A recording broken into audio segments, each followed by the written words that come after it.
1. Live-o. Hello, ladies and gentlemen, boys and girls. Welcome to VUX World. I said it yesterday and I'll say it again. Almost 4 years we've been doing this. It'll be, I think it's now, I found the date, I think it's about the 12th of February.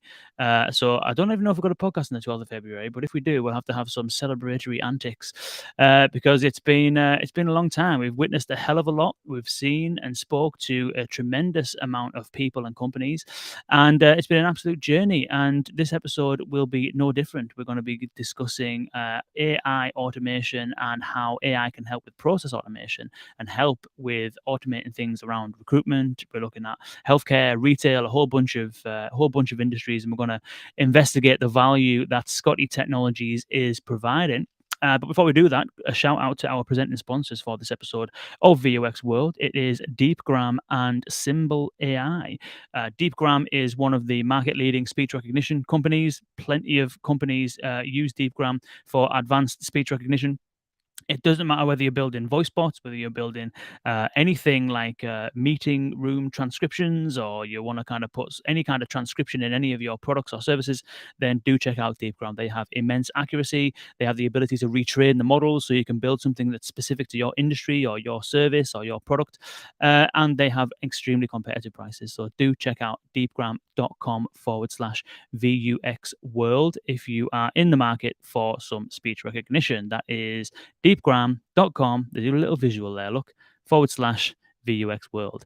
And our second presenting sponsor is Symbl.ai. Symbl.ai is a conversation intelligence platform that allows you to build applications capable of understanding all kinds of natural human conversations at immense scale. Essentially, it is a suite of APIs that you could use either in isolation or bundle them all together. And it makes it really easy for developers to build and deploy intelligent speech-to-text, extract contextual insights. It allows you to generate domain-specific insights and intelligence and advanced analytics. It's the use cases and possibilities of Symbl.ai are almost kind of endless. Think about everything that happens before a bot interaction and after a bot interaction.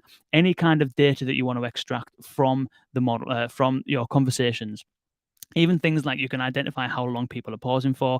You can identify things like it's been used in outbound phone calls. So automated outbound phone calls are made, and Symbl.ai is listening for when someone picks up. When a real human picks up, it'll hand it to an agent. When a voicemail picks up, it'll tell the system to skip to the next call. You can do all kinds of advanced stuff with it. So check it out. It's Symbl.ai. That's SYMBL.ai.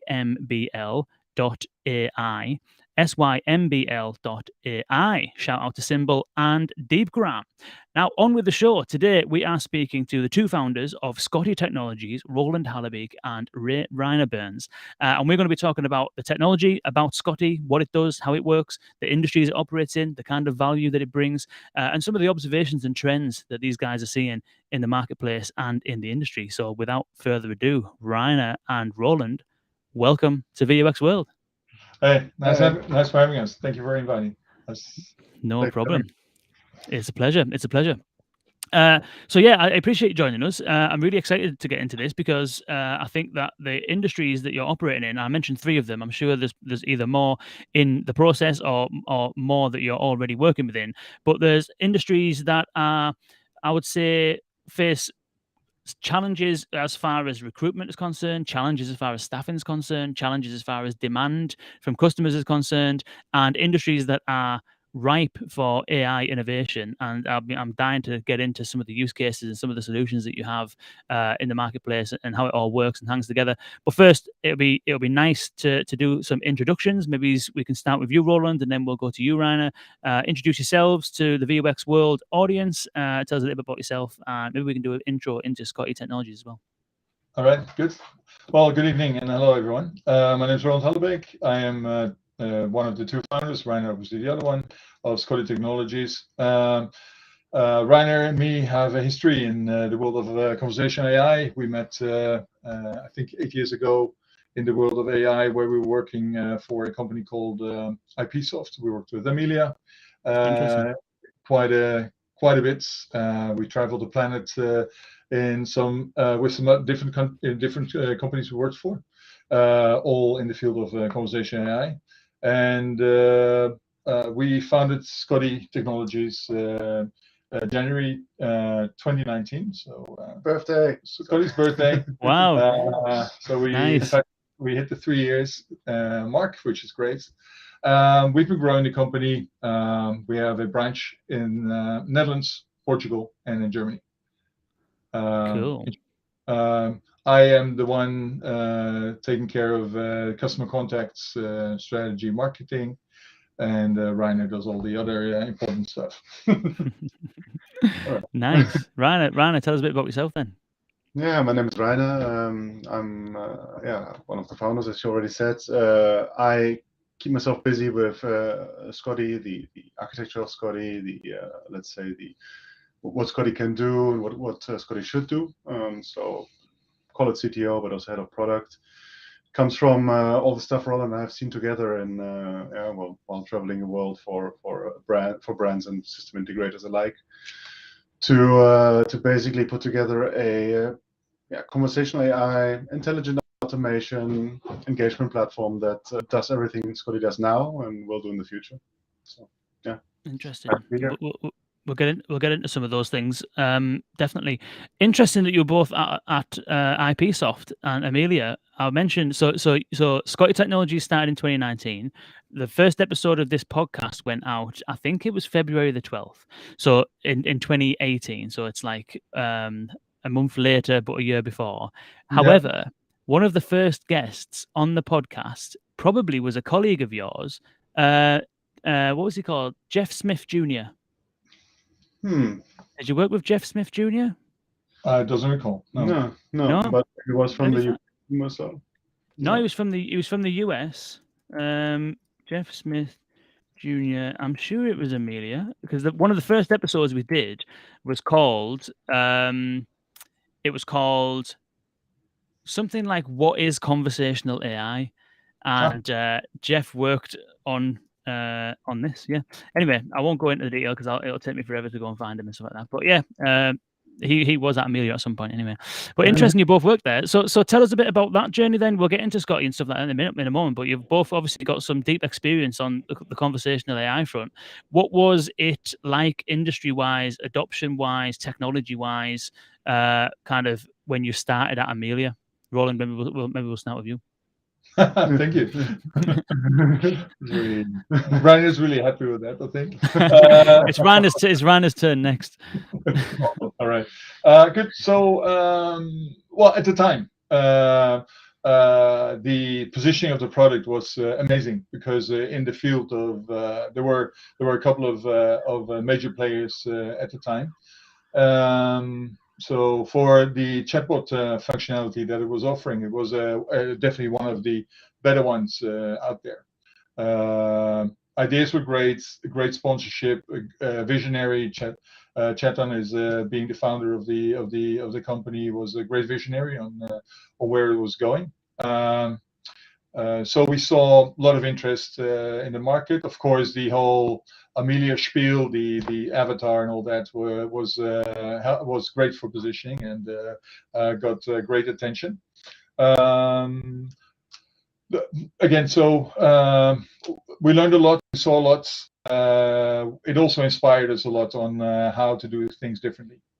So we saw the typical engagement model there was a typical engagement model that was typical for the software industry, consulting industry. That was very much the engagement model they had.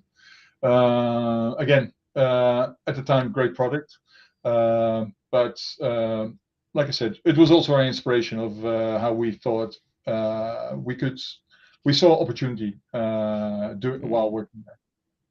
Interesting. One of the first, still, I suppose, one of the only, I suppose, companies that really leans heavily into the whole avatar sort of concept, you know, and I think they've even now rebranded from IPsoft to Amelia, which is how much they've really invested in that avatar. What was it like then, Reiner, from the point of view of, you know, working with that technology, and how do you think things have maybe moved on since, 8 years ago? Yeah, so I recall a situation where we were, it was like a pitch sort of, or an upsell, where we were sitting and where one of my colleagues mentioned that, yeah, it's chat, great, and because right now 6% of your customers are chatting, and in 5 years it will be 90. Well, that didn't happen. So there was a certain situation where it was great at what it did, also coming really from the, let's say, IT service management background, and then the lower, pipes type of background where you would connect services to each other. But that was definitely beneficial also to work with and get into, let's say, technology situations, like where you would go and talk to IT people, where you would talk to people with IT problems. And there's also been a learning for us where we've seen conversational AI, voice technology isn't really it's not necessarily an IT problem by itself. So that's what we took from there. And then if you look at the technology itself, well, you are talking to a CTO, so I'm very opinionated about technology. So everything that I would do is in Scotty, and what I would do is, of course, sort of it's a distillation of what we learned so far. What is maybe different, maybe interesting to maybe is it also developed our view on what conversational AI means and how use cases, adoption of technology, how that will work. Our vision clearly is not to build an avatar. First of all, it takes tons of compute, but our vision is more that conversational AI means no screens. So you can actually talk to your company. You don't need an avatar to show you any artificial empathy or anything like that, because that is not really what we've been seen as a differentiator or something that there was a high demand for. Looks great, but our vision is more conversations without necessarily needing screens, because and that is a different angle that we take. So we do not. So the UX angle there is, and that's not also what we see in our daily practice. This is not what people buy a system for. No, they buy it for very different reasons, as far as we're concerned. And again, we stay truthful to our mission, and it is to build a machine that doesn't necessarily need a screen. Yeah. Right. So that is also the the VUX resonates very much with us, because we believe it's that screens, phones, however great, they're a sort of crutch for not having such an interface before. But if you want to connect with people who cannot read very well, if you want to connect with people who don't want to necessarily click through all those banners, voice cuts through a lot of noise, and people are, used to work like this. I mean, this works well what we're doing here. So that's also part of the philosophy we really try to embody and what we do and how we do. Yep. Interesting. So we spoke to Reiner Bruns yesterday from Behavioral Signals, and what he said is that like coaches and speaking coaches, or professional coaches basically, and all kinds of like high end kind of or professional salespeople and stuff like that, they tend to try and have that first call with the first time they ever meet someone, they try and do it on the phone, without Zoom, without screens and all that kind of stuff, simply on the phone, because there is you once you kind of detract or subtract rather all of the kind of like visual stimuli and all that's left is the voice, there is so much of a richer experience. You can understand people better, you can sense people's emotions better, and you can really key in and concentrate on the conversation a lot more. So I wonder, I mean, I don't know this, but I wonder whether voice on its own, without the avatar, without the peripherals, I wonder whether that increases people's ability to concentrate, or maybe it heightens people's experience because it's one channel. I don't know whether you've got any thoughts on the value of just having it on its own as opposed to with other kind of external stimuli. Yeah, well, I'm sure there's many different opinions on this, because I'm sure there's people that are really fond of avatars and all that. Looks awesome. if we look at our daily practice, and we're doing this for a couple of years now, with Scotty, we try to build a machine that's where engagement is the central focus point for us. Building an awesome experience with a machine and a human in the loop very often. Or if not, that the machine in itself should, from A to Z, be able to service you in such a way that you will be using it again. So adoption, of course, is important. In our vision, we build a machine that where a channel doesn't matter. It should not matter what channel you use. We see. We had a research done that voice is the vast majority of the contacts that people have with organizations and companies. Chats that related or mail related, still big volumes, but much less than voice. And then the voice has a lot of advantages here. So the synchronicity, right? So you call something to get something done, and when you hang up, your expectation is to have it done. And that's very, very different in an email or in a chat message.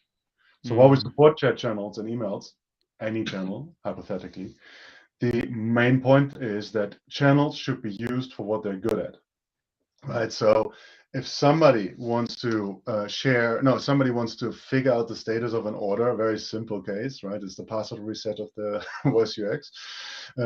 Basically, then you need an order number, identify the user, give a status, right? And then you offer some sort of FAQ experience below, or some sort of escalation, or some sort of change experience. I want to add something, remove something. These are cases we see a lot.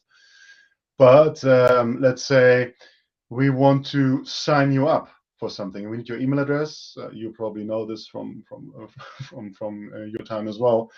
Email addresses are incredibly hard to collect over a voice channel. That is speech recognizers, but also creativity and just on how email addresses can look.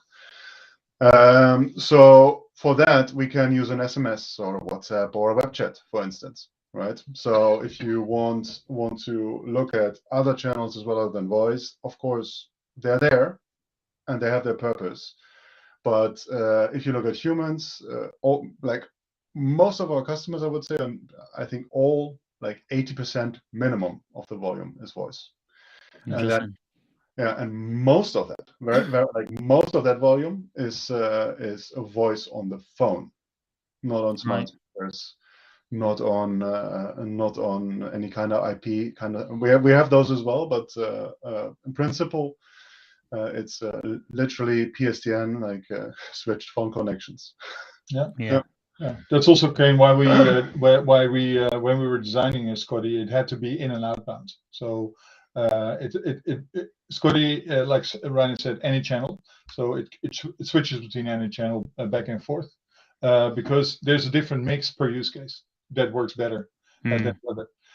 So we didn't, but that was one of the key learnings that we had over the past years, was you should not be boxed in by just one channel. So a chatbot is maybe perfect for a solution, but if you want to build an engagement, or you want to truly have it play a role in your engagement with your clients or your patients, or you need more channels in one platform and not having to go through all the stovepipes all over and over again. You have to be able to switch between channels. You have to be able to do in and outbound. You have to switch languages.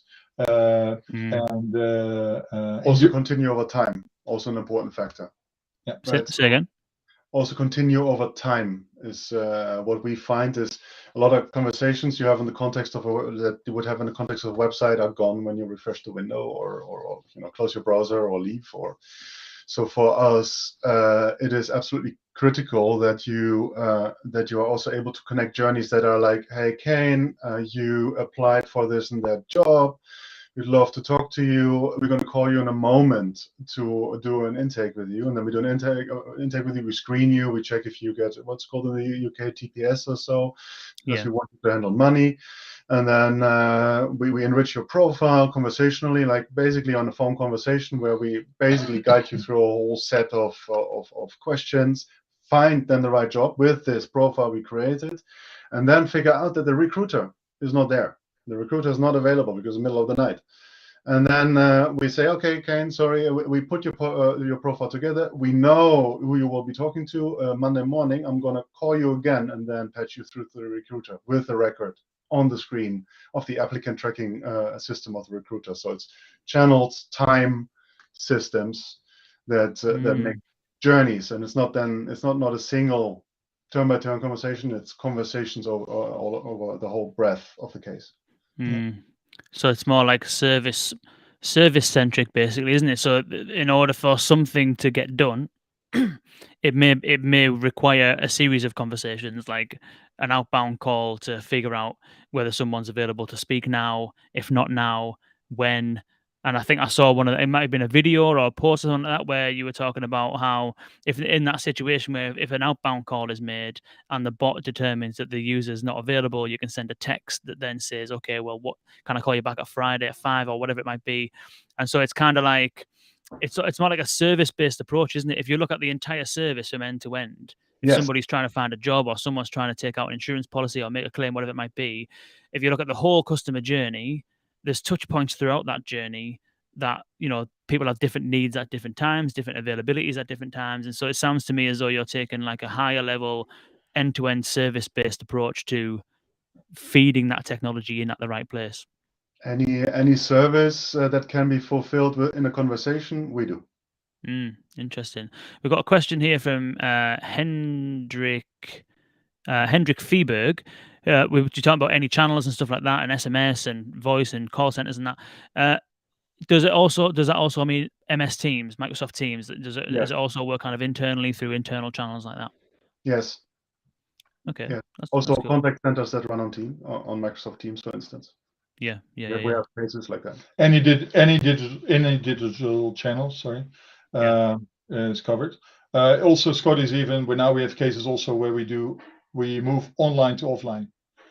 So offline, so Scotty triggers a offline action.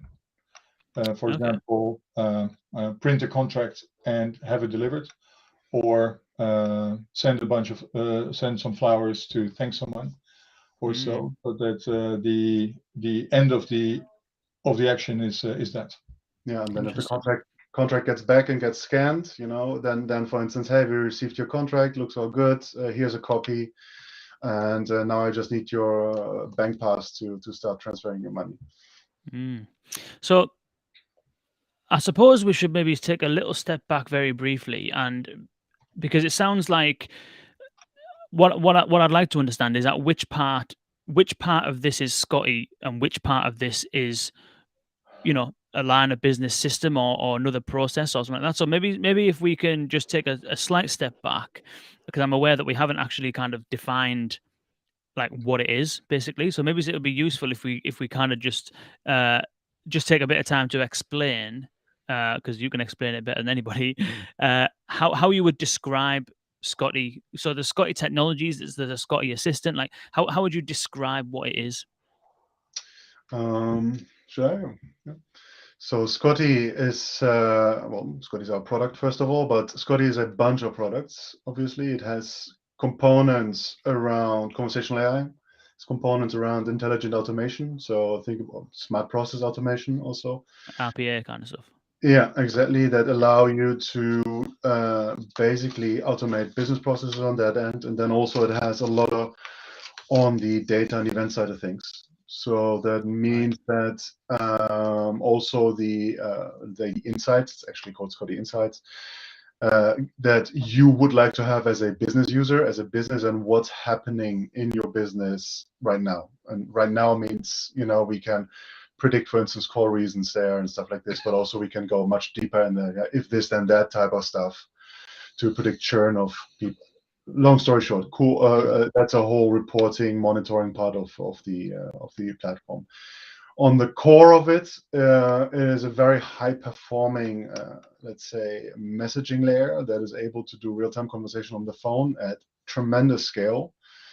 We've done production tests with 1,500 calls concurrently, which is really, really large if you look at contact centers. And that at that point, we basically figured out that we're not the bottleneck, but the phone network would be. So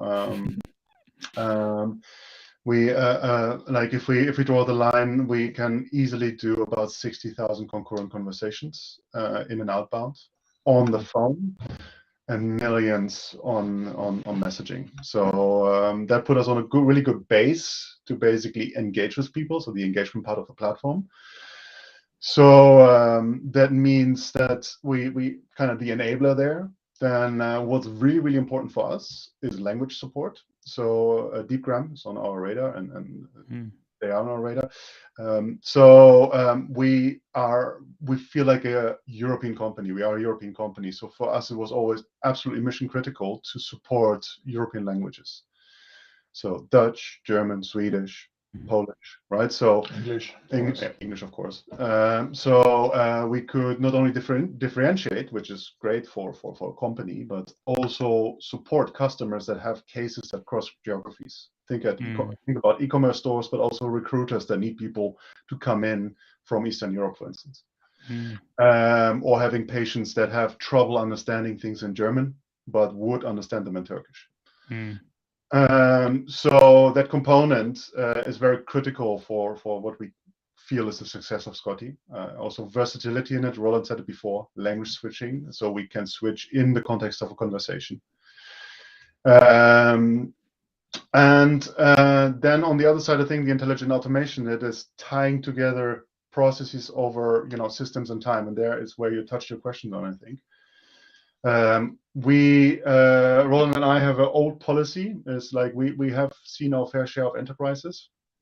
Now there has been a fair share of choices made by people that tied their career to those. So what we usually do is say from the beginning on, we respect what's there, and we will engineer our way around choices made. Because we know that everyone can do a greenfield. That's not actually, but most people can do a greenfield much better than living in a situation where a lot of choices have been made, where you deal with legacy software, or we deal with other teams having other incentives to introduce other pieces of software. So that layer of the intelligent automation part of Scotty is basically fulfilled in that. And these are functional components. I mean, I can do a little bit of buzzword bingo, but we are completely cloud native. We can run in any of the 3 big clouds. At least that's what we have tested. We can also run on premise if that is necessary. And also we can support more like let's say weirder environments where yesterday we had a conversation, for instance, about like embedded components. So we would do embedded speakers. Think about not apps, but things that go about fall monitoring for elderly people and stuff like that. So more fringy, but for those cases. Interesting. Yeah, it's interesting that that approach of trying to work around what has already existed. There's that kind of saying, isn't there? I think it's in the Agile Manifesto actually, which is that everybody made the right decision at the time, given the skills, resources, and experience they had at the time. But the reality is that decisions that were made 10 years ago still do realistically impact the company's ability to innovate and to create kind of like, forward-facing kind of future-facing products rather. And so I think that approach of saying, okay, we understand that, we know that there's going to be things there that we can't move. The reality is that there's lots of legacy infrastructure, lots of legacy systems, a lot of really large, wealthy incumbent providers in lots of industries, especially when you talk about healthcare and stuff like that. Lots of incumbent companies that have got the ear of the decision makers and stuff like that. And so being able to provide value whilst working around that, I think is tremendously important, because you're right that, everything's not a greenfield and you can't just kind of like wave a magic wand and make everything ideal. But we have customers that are telling us, yes, but also we want the system to be available via voice. So yeah, you can have it all. Nice. So I'm curious then around. So now we have an understanding of the capabilities, and we alluded to some use cases earlier on. Roland, maybe you can kind of shine a light on what are some of the I was going to say early use cases and how it's developed, but actually maybe we'll start with like what's the use case that you're kind of live with now that's been like one of the projects or one of the programs that you've been sort of like gotten a lot of satisfaction from? Maybe not the most kind of like one that's got you most excited, but like what's some of the like one of the best things that you've deployed that you can think of? I wonder if you can give an example of that use case. Yeah, of course, more than happy to. We have several, but let's say three. Healthcare currently in development, and that is and a very interesting growth area for us.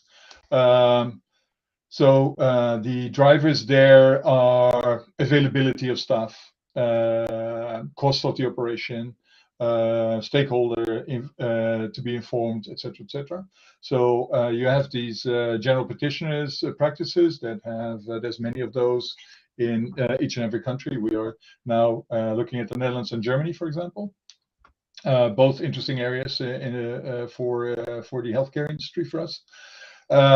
Closing the loop between, for example, healthcare practitioners, pharmacies, insurance companies, patients, but also typical use case like making an appointment.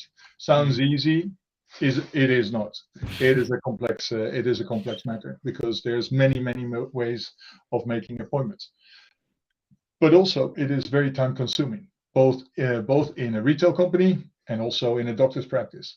Waiting lines, people always wanted to be first. They all want the royal treatment. And again, lack of staff, priorities need to be set. Not easy. So we are working now with the doctors' practices or information systems that connect doctors' practices, pharmacies, and for example, insurance companies. How to basically get coverage with Scotty, getting appointment sets, maybe some Q&A information, maybe some recommendations, but also get the what do you call it? The repetitive order for return recipes ordered at the pharmacy, but also back office systems updated doing that. Retail companies, same, setting up appointments for people that need eyes to be tested, hearing aids to be tested, or get measurements done.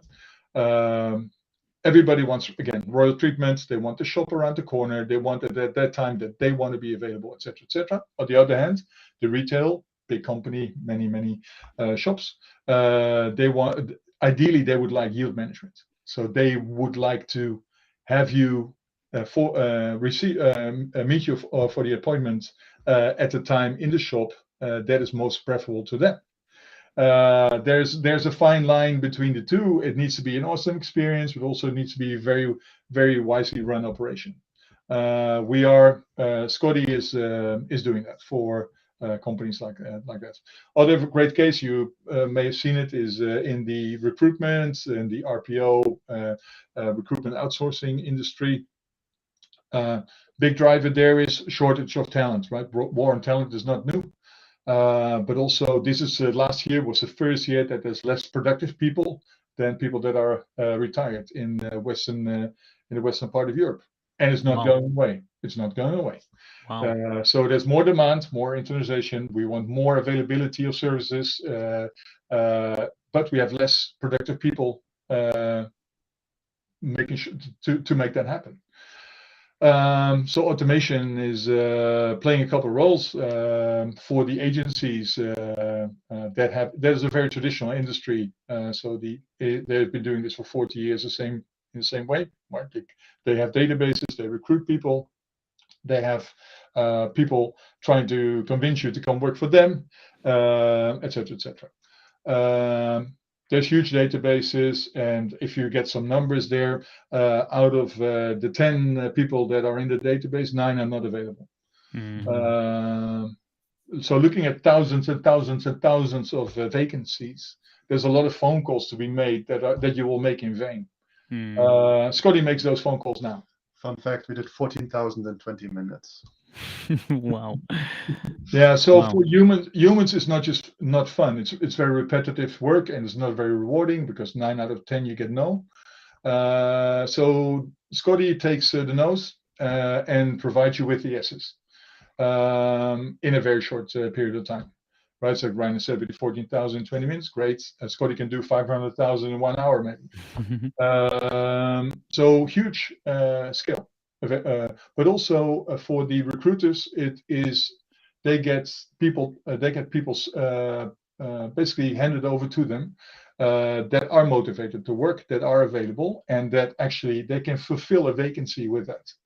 So we built an offering called Job in a Day. So by introducing the machine and human in the loop, if you close it well enough, you can have a job in a day. Wow. Basically shortening the throughput time, which on average was weeks before people were actually approached for the first time and placed in a job. Took weeks. Now it can be done in a day. Wow. And presumably, like, I've lost my train of thought now there. But yeah, no, that's interesting. That so essentially, it's taking. Yeah, it's shortening the throughput, taking the grunt work away from people that actually aren't even there in the first place, because there's a huge sort of talent shortage. Yeah, that's wicked. That what kind of, like, there's some immediate value you can see. You can see saving people time, allowing organizations to get away with not going through the pain of trying to recruit. This is literally a video I posted yesterday. I think it might have been around all contact centers are suffering this kind of thing, where I think that there was a report, I forget the company that did it, and it was looking at the top 3 challenges in the contact center. Number 1 was inability to recruit. Yeah. Number 2 was overworked. And number 3 was attrition, people leaving because they're not really enjoying it. And so it sounds as though these are the sort of like situations that you've found yourself in, Scotty's found itself in, and there's some obvious value there, which is the ability to avoid companies having to recruit, the ability to scale without needing to recruit, the ability to help people manage workload a bit better. You touched on one there, which is around real value for the end user, which is decreasing the time it takes to get a job. I'm wondering if there's any areas of value that are not like blatantly obvious, that you've also seen things like that, decreasing the time to find a job, like any other kind of areas of value that you've noticed through the deployments. Recruiter happiness. It's not an obvious one, but we find that on a very large. Well, we have been doing this for a while now. So if you look at our data sets, we see that that about 2/3 less churn of recruiters.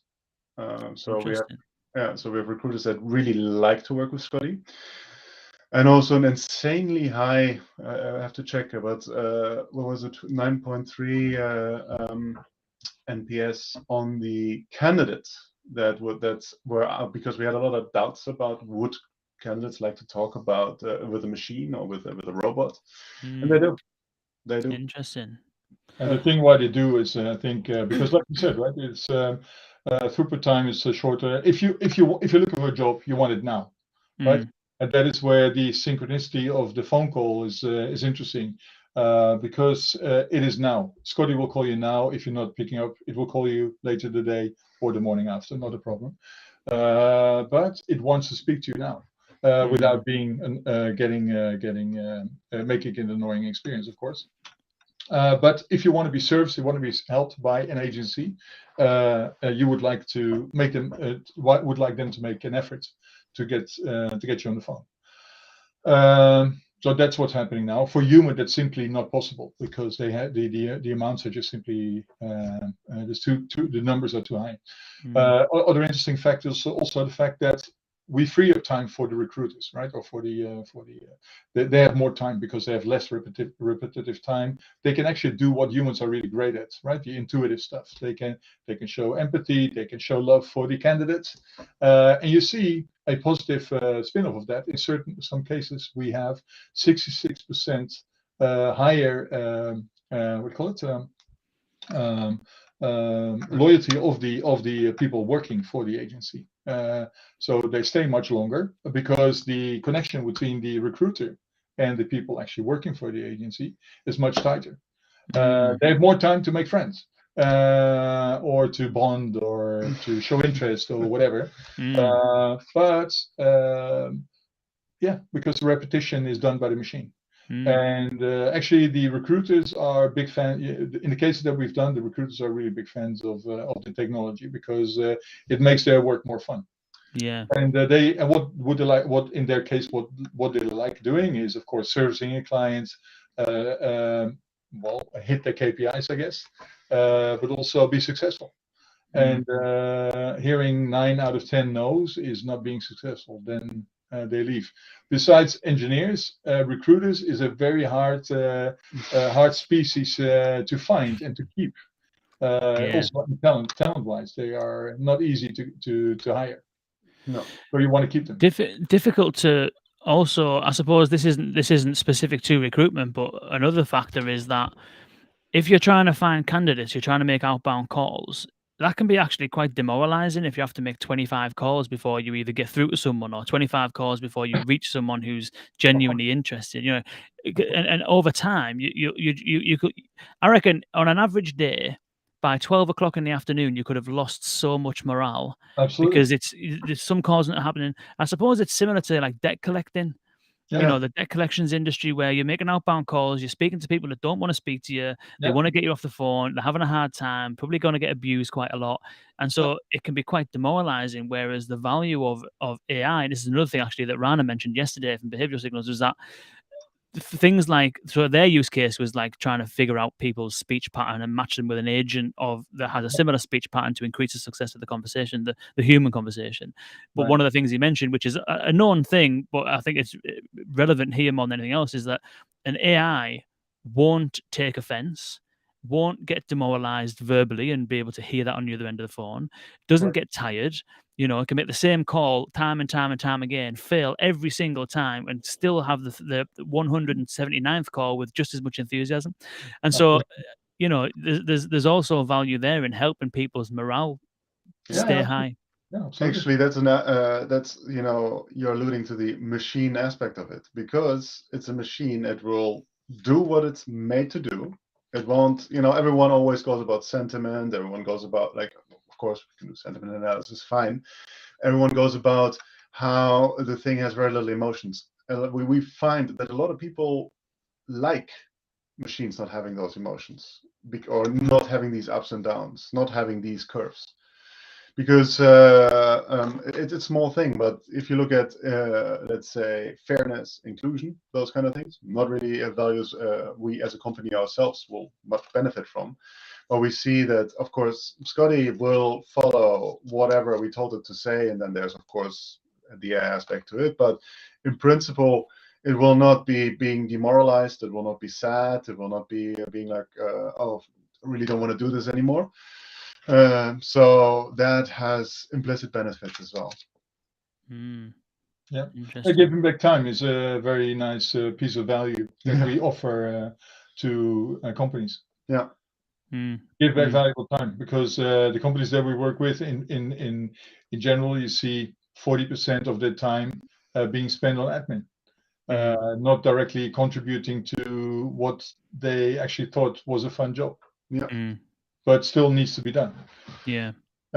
So then, besides that, recruiting, Scotty can also do the recommendations, can also do the, so how did you like this? So we measure the happiness, and with the insights that we get, we can also, of course, optimize then based on the real-time information that we get. Yeah. So it's Scotty's built to cooperate with humans. So we are very much pro human in the loop. But let the machine do what it's great at, and that is all the non-intuitive stuff. And let humans do what they're great at, and that is the intuitive stuff. Yeah. And that together works for us, I think.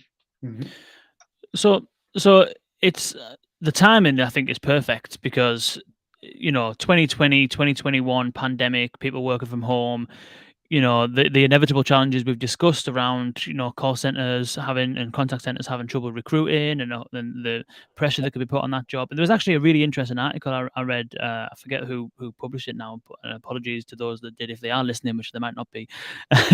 But it was all about how call centers, contact center jobs are not actually entry-level jobs. They used to be kind of entry-level jobs and seen as entry-level jobs. You know, if you go and work at a telco in the call center in college or at uni or whatever, it's a payday. No one really wants to be there, but you can go there without any skills and you get trained on the script and all that kind of stuff. But this article was making the point that the reality of working in a contact center is you need to use multiple systems. So you need to understand technology and how to use technology. You need to be able to use it quickly and intuitively and go from one system to another, to another, to another. You need to be able to have a fairly high degree of emotional intelligence because you're dealing with people that, you know, in the debt collection space don't want to talk to you, in the retail space are complaining, you know, and in the insurance space just want to get something done and get off the phone. So you're often dealing with quite difficult people. Then you're dealing with pressure. Because you need to meet certain KPIs. And also then you're working from home, so you need to have a degree of autonomy. You need to actually be answering calls, not sitting on Fortnite all day. And so all of these kind of like skills are not like entry-level skills that you would just have when you're in college. They actually require a degree of experience and a degree of competency. And so the article was all about how, you know, contact center jobs are not entry-level jobs anymore. Obviously, AI is going to take on some of that kind of like demand and some of that kind of like repetitive stuff, which means that the importance of the staff is even more prevalent because you're inevitably dealing with the more difficult cases. So the timing for me seems to be spot on, and obviously you're finding value in having success. I'm curious about what your thoughts, both of you, I'd be interested in getting both of your thoughts on the future, these challenges that exist now about recruiting, about kind of like attrition, about overworked or an overworked workforce. Are those going to stick around? What are your thoughts in terms of like the future of the contact center space and the future of customer experience, really? Because the contact center manages the bulk of the contact with most customers these days. So I'm curious about how from where we are now and the challenges that exist now, we can see, and you're proving that AI can solve some of those things. Where do you think we're going to be in, let's say, 3-5 years time? What's the future going to look like? Yeah. Well, first of all, I totally agree with your analysis in the article on the contact center change in contact center work. We internally have a story how typically the pyramid in a company, right? So the top brass on top, and then the contact center is somewhere not on the top, but somewhere in the middle, lower parts. We find it super conflicting with the promise that marketing makes, that we think that the customer journey is like the most important. We value as a customer, please, etc., etc. Come be a customer with us because we'll give you the royal treatment anytime. Then you try to find the phone number, which is of course not to be found because they don't want you to call, because we don't want you in those channels, because so people start making. So we have an internal story where we say, why do you not turn around the pyramid, right? So if you think customer experience and customer service is super important, let them be on top, because that is where your customer journey is being consumed at the time that I really need you. Then I want to be. So those people are super important.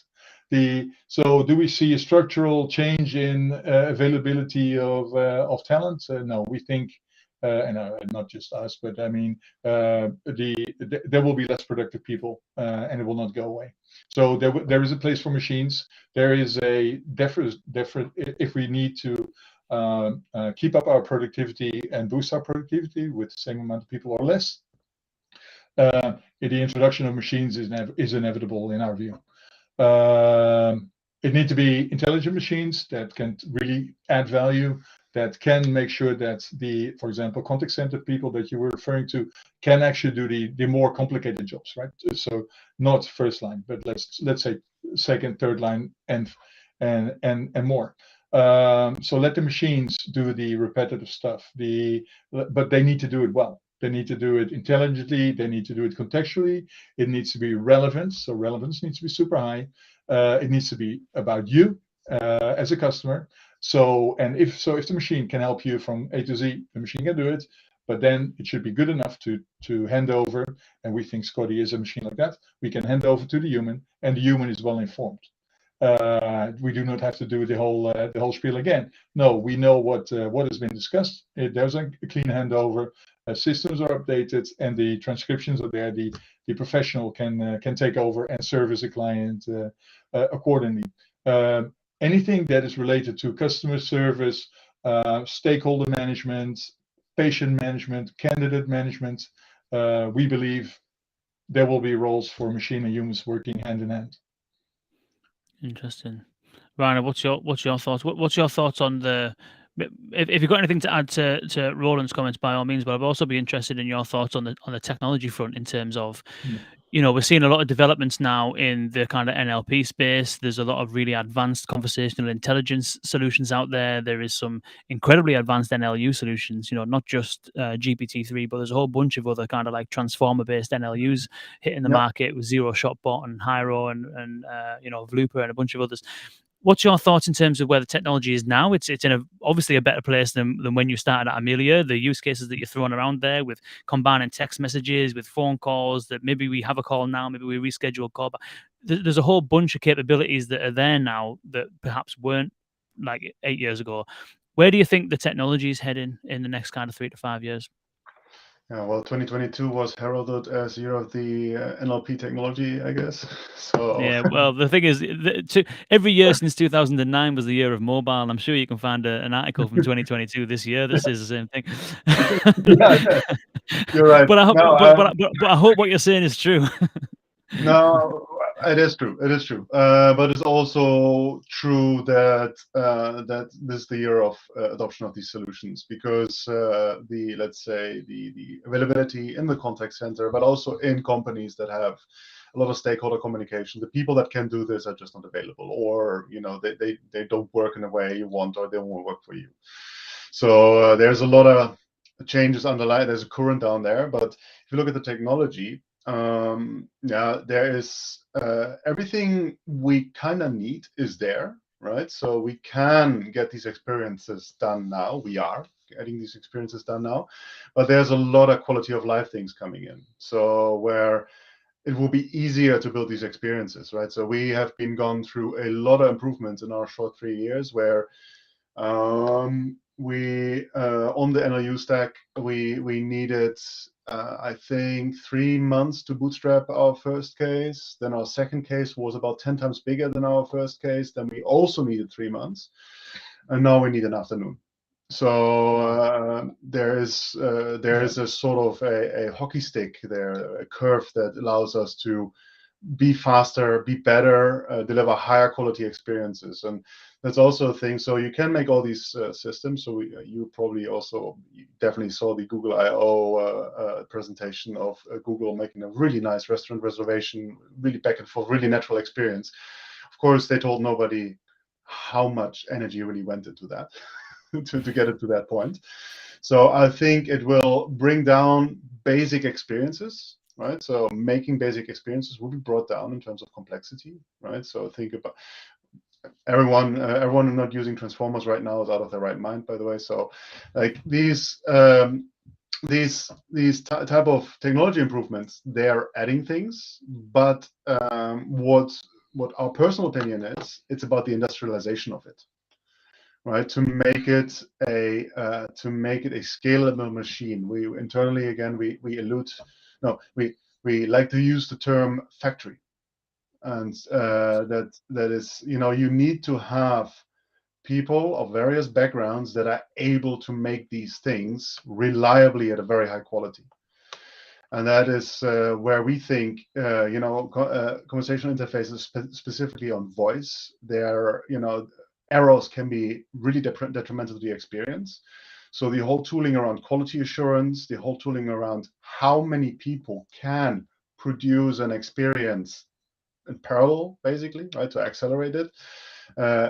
How do you life cycle these experiments, right? So there's a lot of dead bots on all these smart speakers because simply maintenance of those things is not very easy. So that's where I see in the next, let's say, 1 to 3 years, a lot of efforts on making this easier. Also, if you look, for instance, at these adjacent technologies like Symbl.ai, your sponsor, this is tooling that adds onto it and makes it better and easier around. And that's also what you see happening in the industry now. And then the core technology, yes, you have, I listened to I forgot his name, but one of the founders of Rasa, and he was talking, hey, we should do intentless stuff. But that comes from a very often, it's research, right? And that's great. I love to play with it, to test it. But again, industrialization of this, that is what I think where most value will be driven, and also where most adoption will be driven, because our customers don't want the GPT-3 philosophizing with them over death. They want a shipment to be scheduled. Yeah, there's a really nice example of it. They want the shipment to be scheduled. They want a credit to be given. They want the right candidate to be selected. They want the patient to know, what they can expect, and they want the family of the patient to find the patient in the right room in the hospital. They don't want like a philosophical treatise of something. It's beautiful, and I can imagine that in the future this will do things, right? This will do things, but the process, and that's what was our topic here, and also what's close to our hearts. The process and the business process that are important for people that are actually paying money for this. Interesting. Yeah. Sorry, go on. Yeah. So I'm really excited about all the technological advances, I have to say. But very, very often, business brings it back on the floor, and then there's a customer with an actual need that can be easily solved today, and then you're dealing with typical things like a life cycle of these things. But yeah, it's interesting observation. I like that. I like that actually. The concept of industrializing it and essentially making it. That makes me think of words like permanence.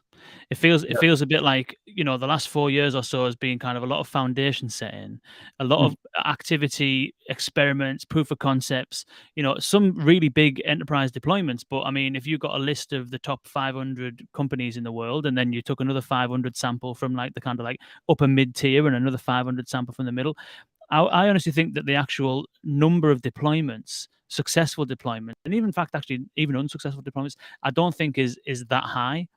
It feels to me as though the last 4 years has been a lot of emerging stuff, a lot of kind of like, as I say, foundation setting. But hearing you kind of explain about where you think the technology is now gives, I think, and it can give enterprises a lot of confidence from the fact that this stuff is now kind of like game ready. It's ready for it. And the industrialization of it makes it seem as though it's here to stick around. Yes, you can easily solve 80% of the contact problems of enterprises nowadays. It will take experience. It will take like good insights, but it is not for most of these enterprises. Their problems are well understood, and it's not new. The only thing that is new is that it's able to bring this at scale. And I think a lot of we and also probably some of our competitors are probably focusing on this right now, and will be in the coming years.